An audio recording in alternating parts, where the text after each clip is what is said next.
ഇങ്ങനെ ഇരുന്നപ്പോഴത്തേനും ഇന്നലെ രാത്രി നേരെ ഫുഡും കാര്യങ്ങളെല്ലാം വെളിയിൽ നിന്നാക്കാന്ന് പറഞ്ഞു ഫാമിലി എല്ലാമായിട്ട് ഞങ്ങള് ഹോട്ടലിലേക്ക് വിട്ടു. ഉമ്മയുടെ വാപ്പായും വൈഫിന്റെ ഫാമിലി ഒക്കെ ഉണ്ടായിരുന്നു. ഞങ്ങൾ 2 വണ്ടിയായിട്ടാണ് പോയത്.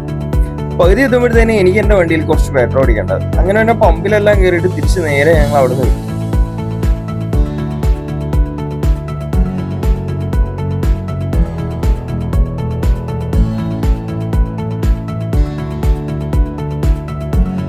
അങ്ങനെ നേരെ എത്തുമ്പോൾ ചെറിയൊരു സിഗ്നലിൽ പെട്ട് കുറച്ചു നേരം അവിടെ പോസ്റ്റ് ആയി പോയി.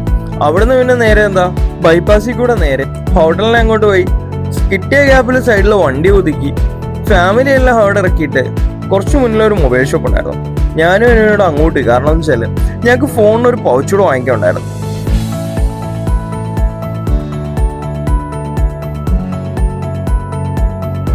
മൊബൈൽ ഷോപ്പിൽ നിന്ന് ഇറങ്ങി ഞാനും എന്നോട് മുന്നോട്ട് പോകുമ്പോഴും കിട്ടിയ ഗ്യാപ്പിൽ നമ്മളെ ക്രേറ്റ് അടക്കാം.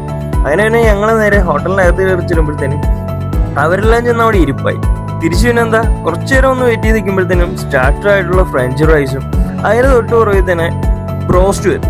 പിന്നെ ഞങ്ങൾ അതെല്ലാം കഴിച്ച് ഇങ്ങനെ കുറച്ചു നേരം അവിടെ ഇങ്ങനെ ഇരുന്നു.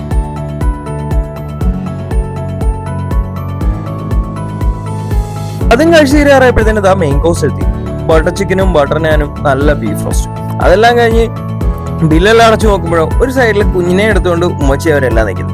അതിൻ്റെ ഇടയിലോ വൈഫ് ചെറിയൊരു കുരുത്തക്കേടൊക്കെ കാണിച്ചുകൊണ്ടിരിക്കുന്നു. പിന്നെ എല്ലാം കഴിഞ്ഞ് അവര് വേറെ വഴിയിലോട്ടും വിട്ടു. ഞങ്ങൾ നേരെ വീട്ടിലോട്ടും പോയി.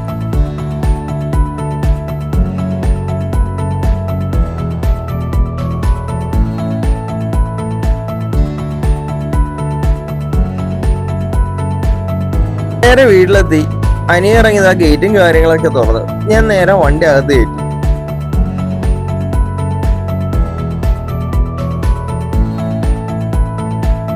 പിന്നെന്താ നേരെ വണ്ടി അകത്തേറ്റി ഓരോരുത്തരെ എല്ലാം ഓരോ സൈഡിലോട്ട് ഇറക്കി വണ്ടിയും പോർച്ചിലിട്ട് പിന്നെ കുറച്ചു നേരം ഒന്ന് റെസ്റ്റ് എടുത്തിട്ട് പോയി നല്ലൊരു ഉറക്കം അങ്ങ് ഉറങ്ങി.